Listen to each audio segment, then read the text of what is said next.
Help me ducks, welcome back to the Hermit's Cave. How's everybody doing? It's the end of the week. Wow, we soon got here. I'm here today, you'll have seen the title, because I was sent this Aquarian Tarot deck and guidebook set. It was released a couple of months ago by US Games, and it was sent as a gift from Cheryl over at Oneness Emporium. So it wasn't part of Spotlight or anything like that. She just said, look, I'm putting this in as a gift for you. And I was really excited to get it. So I opened it up and had a look at it. I posted some pictures on Instagram. And a couple of my friends, Kelly Bear being one of them, and my lovely big sis, Giselle from Mad Witch, both commented saying, well, I hope you do a walkthrough because I'd really like to see it. And yeah, that's why I'm here. So there was no obligation from Cheryl to do that, but I really wanted to. And also just to say to Cheryl, thank you, because this is a really, really kind gift. I'm itching to have a look in a little bit more detail. Now, Aquarian Tarot is something that I love. I had this version years ago. Gosh, probably when I first discovered the YouTube community. I mean, it's iconic. I love it. Palladini as an artist was so incredible. I do have the new Palladini tarot, but it doesn't give me the same vibes as this deck. What I love about this is it's of its time. It's a 1970s deck. This isn't the 70s version, but I love how each title is different. You know, it doesn't follow the same title. What I did find annoying about this version, and it's been rectified, is US Games put a 1970 copyright, is it? I think it was, yeah, 1970 and 2016 US Games on every card. They went through a phase of doing that, and there was lots of complaints from people saying, oh, do we have to have copyrights on the front of every single card? And you know, social media can be used for a force of good.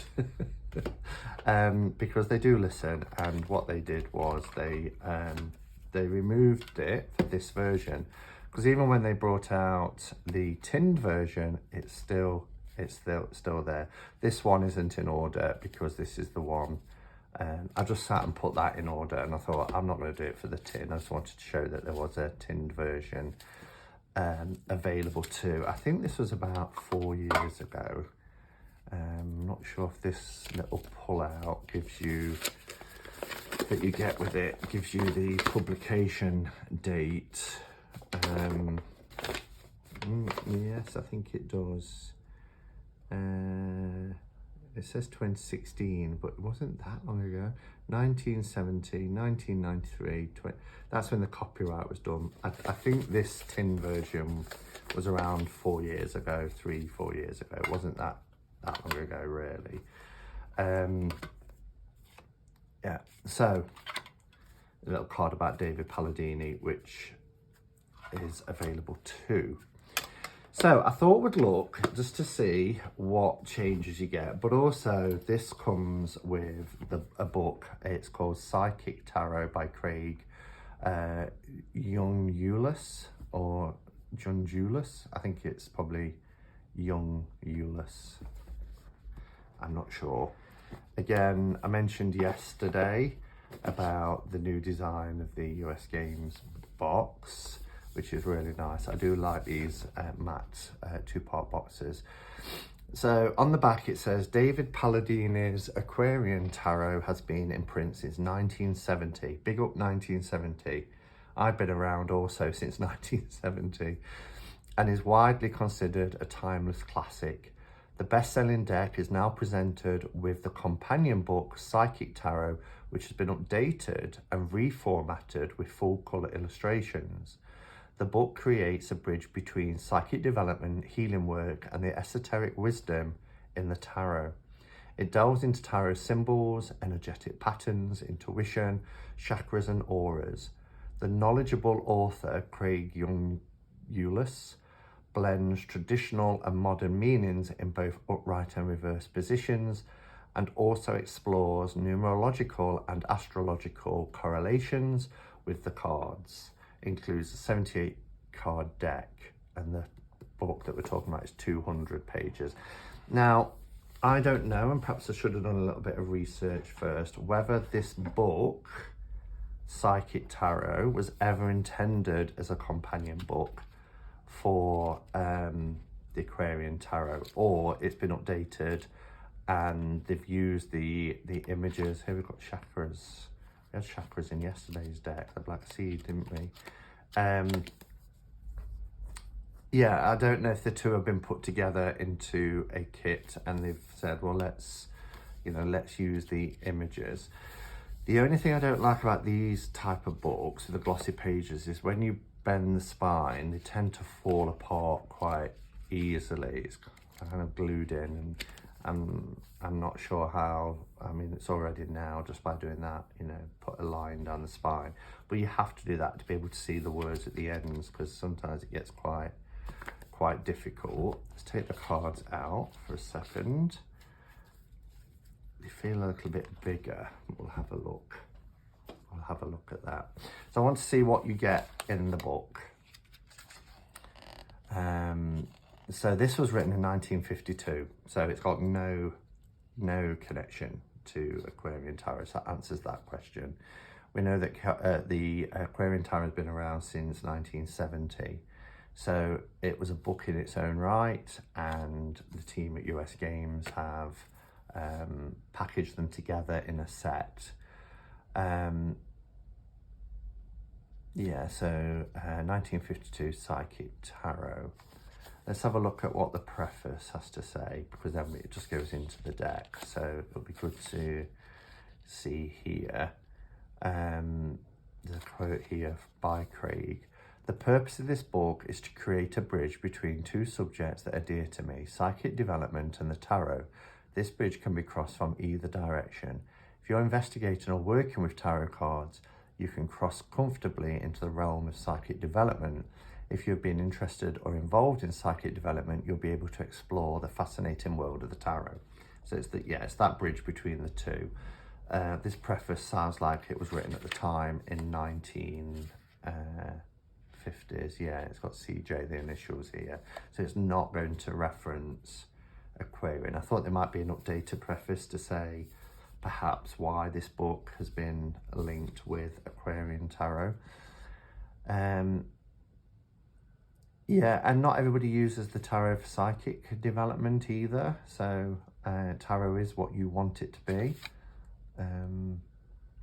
Okay, it does. So here it says, I recommended the Aquarian Tarot deck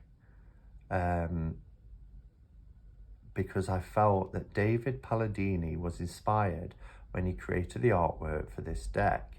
He has blended the ancient symbols with modern images and colours that speak directly to the spirits heralding the Aquarian age. This particular deck has a tremendous emotional impact on the user and seems to awaken the desire to help other souls who are searching for the meaning of life at this time. This book was written with both the beginning student and the advanced practitioner in mind. So it does reference the book there and why he felt that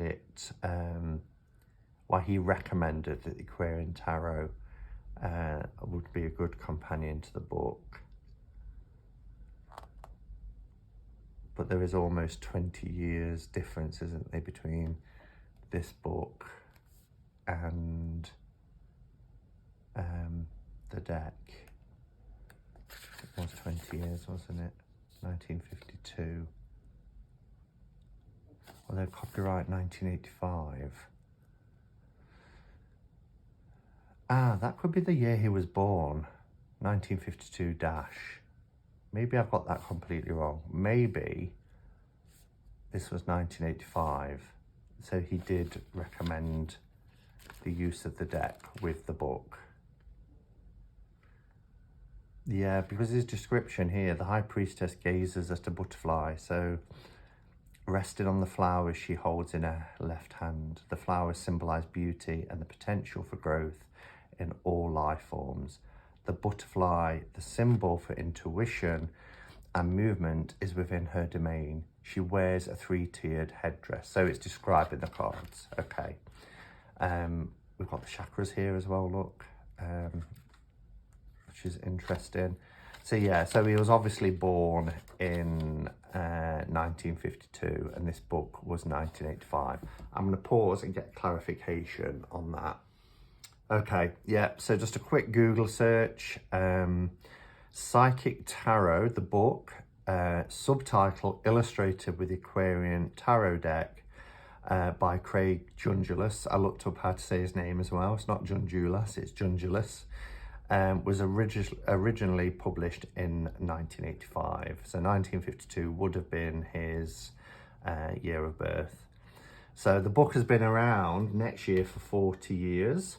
And instead of having to buy it separately, I don't even know if it's still in print, US Games have put them together because this book was written in 1985 with, you know, using the illustrations, and that's why each card depicts or describes, I should say, what's happening in the image,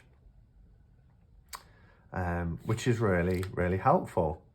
But let's have a look then. So within the context, we've got the preface, we've got about the tarot deck, and then chapter 2 has quite a lot of information: developing psychic abilities, understanding true consciousness, energy of the human aura, chakras, clearing the mind, preparing for psychic readings, avoiding common problems on the path, technique for self-healing, and then we go into psychic reception, learning how to hear clearly, so clairaudience, learning how to see, clairvoyance, etc., senses, sentient, and lots of other psychic information. Again, that has, you know, don't worry if that's not your bag at the end of the day.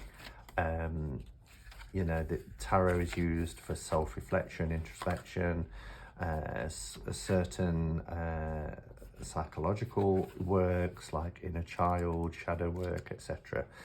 It doesn't have to be around developing psychic abilities. We've also got some spreads at the back. So quite a chunky book.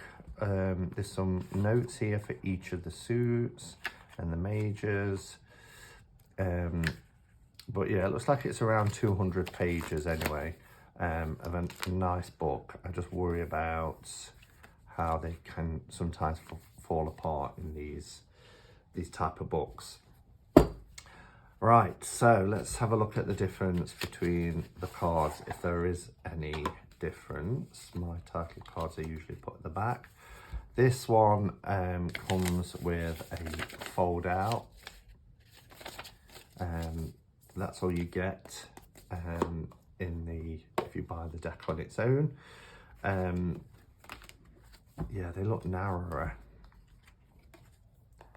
Oh, they are, yeah. So the cards are bigger in this new set slightly. How best to do it? Oh, look at the difference in colour saturation as well. So I tell a lie, they're the same height. It's got a little bit on it. White against white is a bit different, hard to show you no matter how I do it. But you can probably tell if I do it like that. It's this original deck stops where that line would stop. So you've got that much, that white space there, difference in terms of thickness. However, or is that just... Yeah, you get more image as well because the space at the top, no, the space at the top is only a fraction. You certainly seem to get more image in this. Anyway, you get the title card illustrated by David Palladini, and then the dates, production dates, etc. And then you get your card about who David Palladini was. Obviously now we've got an update. So at the bottom of the new edition, it says he lived in Southern California until he passed away on 13th of March 2019 at the age of 72. I can remember that really. That was the month I started a channel. I can remember his passing. Whereas here it says he now lives in Jamaica, West Indies, with his wife Sherry. So I obviously moved from Jamaica back to California at the time of his passing anyway, unless he was visiting. But yeah, so that's a little bit about him. This feels like a nice, decent, I nearly shuffled then. This feels like a nice, decent size. The colours have been kept pretty much the same. There's no point really doing a side by side because they're both US games, aren't they? Yes, both US games. So it doesn't look like there's been any changes to the colour really. The only difference is, what about thickness of cards? Yes, the new edition is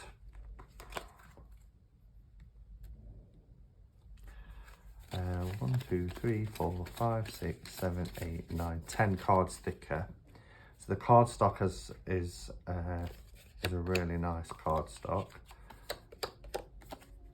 You can't really, you can when you do that. This one bends a lot easier in the middle, whereas this one doesn't. So yeah, so it's a little bit better card stock, a little bit bigger, but in terms of the colour, not much difference at all, if any, really.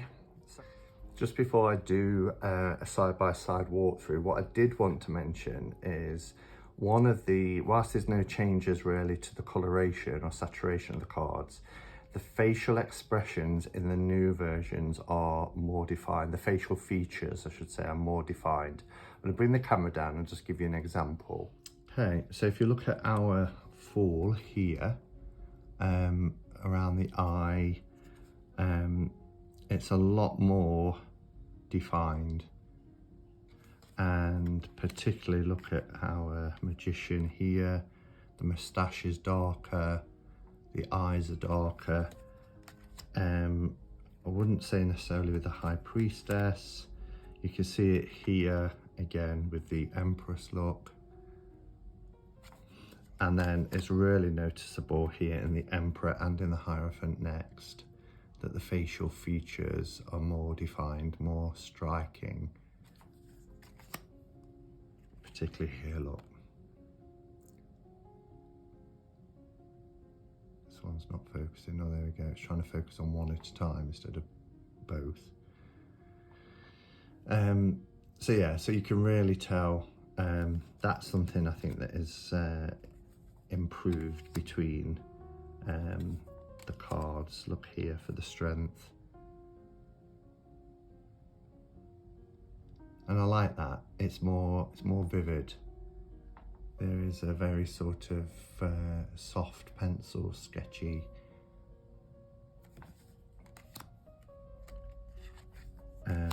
And I think that's really all I can show you. I mean, there's walkthroughs galore of this deck. In fact, I've done a walkthrough of the Aquarian, and also when I had the tin, when that came, I did a bit of a side-by-side there. But so far, you know, I'm really, oh, you can see a colour difference there. Look at the headwear. We went from an orange to a red. Sorry, from a red in the older deck to more of a orangey, coppery tone, in keeping with the colours above. So there are slight colour differences, but nothing major. I love that devil card.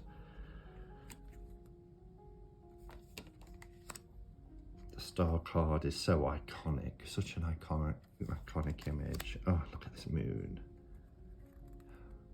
Gorgeous. So yeah, so as I was saying, so far I'm really impressed. I think the cardstock is a little bit better. I like the size of them. You're not getting any more image, because if you look at the details, it's exactly the same ratio.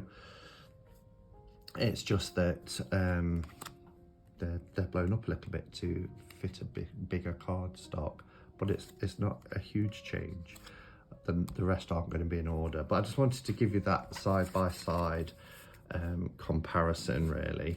So yeah, kudos to US Games.